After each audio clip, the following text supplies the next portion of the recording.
আমাদের দেবতার পূজা করা বৈধ না অবৈধ? তো একজনের করা লাগে না, সবাই দেবতা পূজা করতে হবে, তো একজনের করা লাগবে না। কার করা লাগবে না? যেমন যে প্রধানমন্ত্রীর সাথে সরাসরি সম্পর্ক নাই সে তো এমপি মন্ত্রীর সাথেই সম্পর্ক করবে, তাই না? কিন্তু যার সরাসরি প্রধানমন্ত্রীর সাথে সংযোগ হয়ে গেছে তাহলে তার আমার এমপি মন্ত্রী মিনিস্টারের দরকার নেই, আছে? তাহলে আমি সরাসরি রাজার কাছে যেতে পারবো কিনা? তো জগতে বহু ভজন করিতে করিতে যারা একবার ভগবান কৃষ্ণের চরণে আত্মসমর্পিত চিত্ত করেছে তাদের আর দেবতা পূজা না করলেও চলে।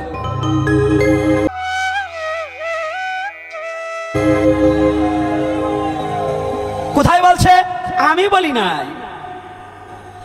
সর্বধর্ম পরিত্যাজ্যং মামেকাং শরণং অহং তাং সর্বপ পাপেভ্যো মোক্ষয়াস্মি মা শুচ। কি বলছে নাকি? বলছে একথা ভগবান নিজে মুখে বলছে কিনা? তাহলে তখন কে ভজন করিতে করিতে দেবতাকে প্রণাম করিতে হবে, দেবতাকে প্রণাম করে বলতে হবে, মহাপুরুষদের প্রণাম করে বলতে হবে, হে মহাপুরুষগণ তোমরা আমাকে ভক্তি দান করো, যে ভক্তির দ্বারা আমি নন্দনে নন্দন ভগবান শ্রীকৃষ্ণের শ্রীপাদ পদ্মে যেতে পারি। কথাটা মনে থাকবে তো?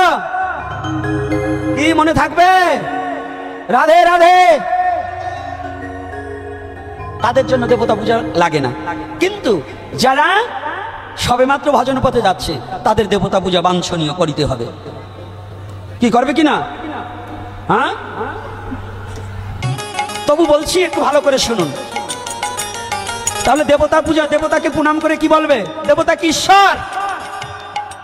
দেবতা ঈশ্বর না, ঈশ্বরকে ঈশ্বর পরম কৃষ্ণ সচ্চিদানন্দ বিগ্রহ অনাদিরাদি গোবিন্দ সর্ব কারণের কারণম ব্রহ্ম সংহিতায় ব্রহ্মা বলেছেন। কোন দিন বলেছিলেন? ব্রহ্মা যেদিন কৃষ্ণকে পরীক্ষা করবার নিমিত্তে, যেদিন ভগবানকে পরীক্ষা করেছিলেন, যেদিন গোধন এবং তার রাখালগণকে তার সখাগণকে চুরি করেছিল, সেদিন ব্রহ্মা কৃষ্ণকে চিনতে না পেরে যখন আবার ভগবান ব্রহ্মাকে বুঝাইবার নিমিত্তে নিজের অঙ্গ কান্তি থেকে নবলক্ষ ধেনু এবং সমস্ত সখাদের তৈরি করেছিলেন, সেদিন ব্রহ্মা ভুল বুঝে বলেছিলেন ঈশ্বর পরম কৃষ্ণ সচ্চিদানন্দ বিগ্রহ অনাদিরাদি গোবিন্দ সর্ব কারণের কারণম।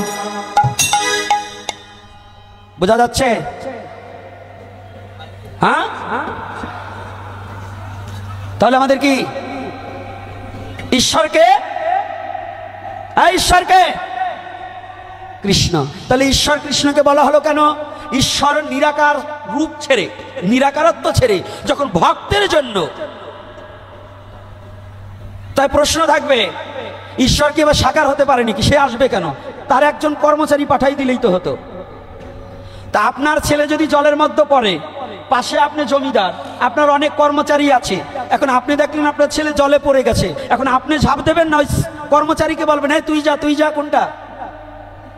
কোনটা হবে? আমি নিজেই ঝাঁপ দেবো, তাই না? যখন ভগবানের ঈশ্বরের সৃষ্টির জীব যখন বিপাকে পড়িয়া চোখের জলে ভাসিয়া যখন ভগবানকে ডাকে, ঈশ্বরের নিরাকারত্ব ছাড়িয়া সাকার মূর্তি ধরিয়া এই বিশ্ব চরাচরে ভক্তকে রক্ষা করবার নিমিত্তে নামিয়া আসে। এজন্য তিনি নিজে এসেছে। এইবার কি করেছে? যে কথাটা বলেছিলাম, আমাদের কোমলমতি ছেলে মেয়েদের বলা হয়, যখনই ছেলেরা বলে, সনাতন ধর্মের ছেলে মেয়েরা বলে কি, এই মাতা গাভী, আমাদের গাভী হচ্ছে আমাদের মায়ের সমান, তাই না? এই কিসের সমান? আচ্ছা, এখন একজন অহিন্দু যদি বলে তাহলে গাভীটা যদি তোমার মায়ের মতো হয়, তো এই বলদ গরুটা কি তোমার বাবা?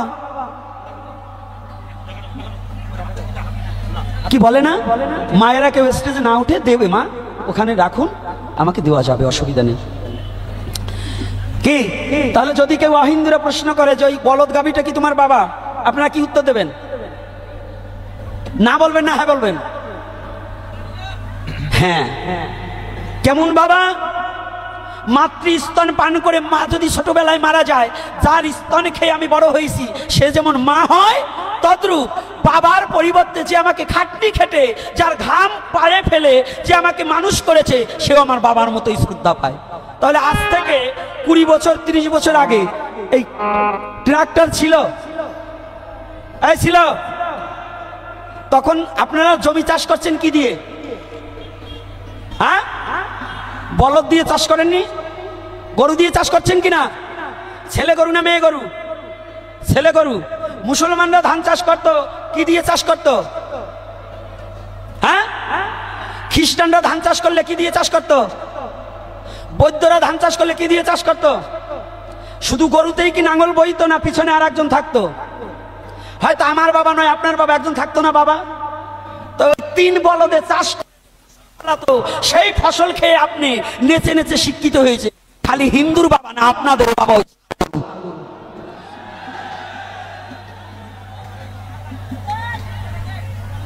বলুন, উত্তর দেন। বলুন, এই বলদ ছাড়া আগে অন্য জুটতো?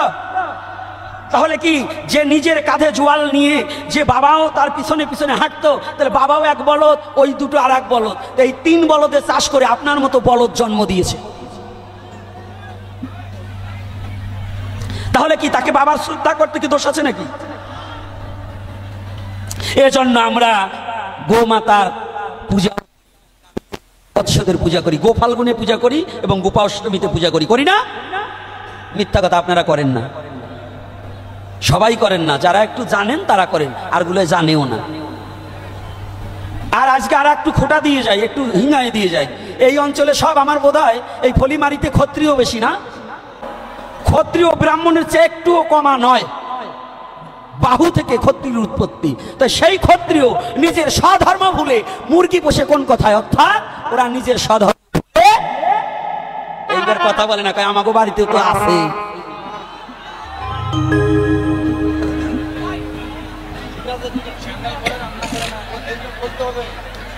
রাধে রাধে। তো এখন আচার্য হওয়া যায়, কিন্তু আচার্য হওয়া যায় না। আচার্য কি?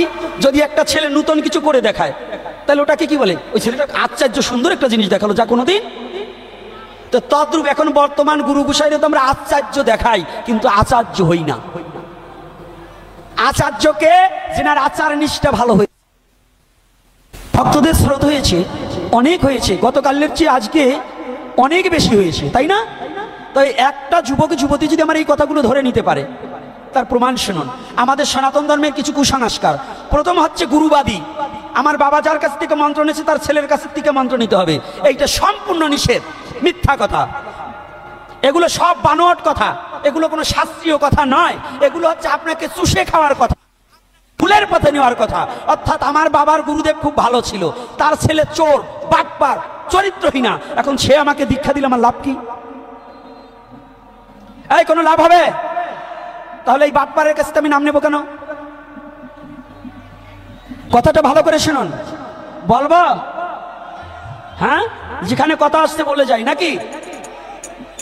আচ্ছা, যদি শুনতে হয়, শ্রীমদ্ ভগবদ গীতায় খাদ্যাখাদ্যের গুণগত মানের বর্ণনা আছে কিনা?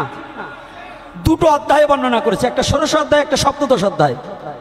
কোন খাদ্য খাইলে অসুর হবে, কোন খাদ্য খাইলে দেবতা ভাবে ভাবাপন্ন হবে। আজকে আমার এক বাবা প্রশ্ন করে দান, দুপুরে যখন গিয়েছি মন্দিরে প্রণাম করতে, তখন প্রশ্ন করে দান, তার দিতে হবে সমাধান যে বাবা আমাদের দেশে শুয়োর খায়, এর করি কি উপায়?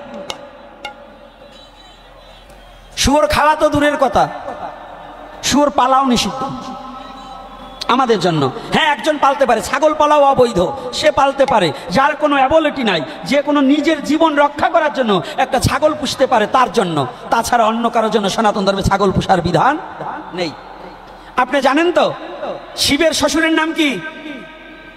শিব নিন্দা সইতে না পেরে তখন মুন্ডুটা ছিঁড়ে ওই যজ্ঞের মধ্যে আহুতি দিয়ে দেয়। একে একে এইরকম মুনি ঋষিদের মুন্ডু ছেড়ে, মানে মস্তক ছিঁড়ে যখন এরকম ফেলে দেয় এদিক ওদিকে, একটা মুন্ডুই দক্ষ রাজার মুন্ডু। যখন সতী গিয়ে আবার পুনর্বার সতী গিয়ে যখন ওই যে সতী দেহ রাখে, সেই সময় এই ঘটনা ঘটে। এইবার যখন শিব যায়, শিবের শাশুড়ি যিনি, মেনকা বুড়ি যিনি, উনি গিয়ে ওই শিবের চরণ ধরিয়ে জড়াইয়ে পড়ে। শিবের শাশুড়ি জামার পা ধরিয়ে কান্না করে। তখন বলল, মা কি চাও? বলছে, বাবা আমার শাখা সিঁদুর চাই, ফিরিয়ে যাই। বলছে, তথাস্ত।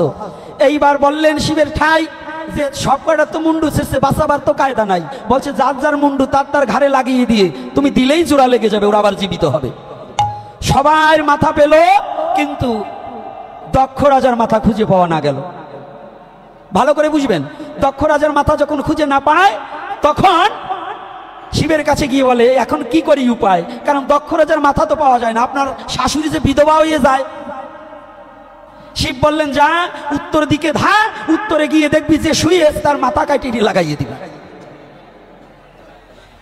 যখনই ওই পাশে গেল, উত্তর দিকে গেল, দেখে একটা ছাগ শুয়ে আছে, অমনি দৈত্যরা গিয়ে ওই ছাগের মুন্ডু এনে দক্ষ রাজার মাথায় জোড়া দিয়ে দিয়েছে। লোকটারে মানায় না, মানায়। এই জন্য ছাগলের মুখ দর্শন করলে পরে যাত্রা হয় না, ভাবের পরে। এই জন্য ছাগলের লেটি পাড়ালে তার আন্নিক আদি হয় না, ত্রিসন্ধ্যা গায়ত্রী জপ হবে না। সেই ছাগল আপনারা পোষেন, আপনারা কেমন ক্ষত্রিয় আমার জানতে বাকি নাই। তবে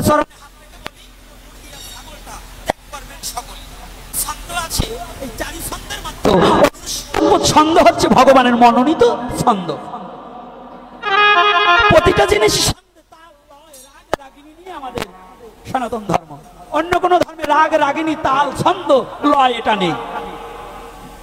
একমাত্র ধর্ম যেটা সনাতন ধর্ম রাগ রাগিনীর সাথে চলছে, তাদের কাছে এই ছন্দগুলো। এবং তদ্রূপ আপনি যদি বলেন কেন, কেন কথার কোনো উত্তর হবে না, কারণ এটা ভগবানের মনোনীত ছন্দ। আপনার জানতে হবে কেন কথাটা, ওটা ভগবানের মনের কথা কি আমি বলতে পারবো? এগুলো হচ্ছে আমাদের একটা ভুল সিদ্ধান্ত। প্রশ্ন করাতে হবে কেন নয়, যেটা যে অনুষ্টুপ ছন্দটা ভগবানের মনোনীত ছন্দ। প্রতিটা গান কিন্তু সবার মনোনীত নয়, ছন্দ চারখানা, এই চারটে ছন্দের মধ্যে অনুষ্টুপ ছন্দ হচ্ছে ভগবানের প্রিয়তম ছন্দ।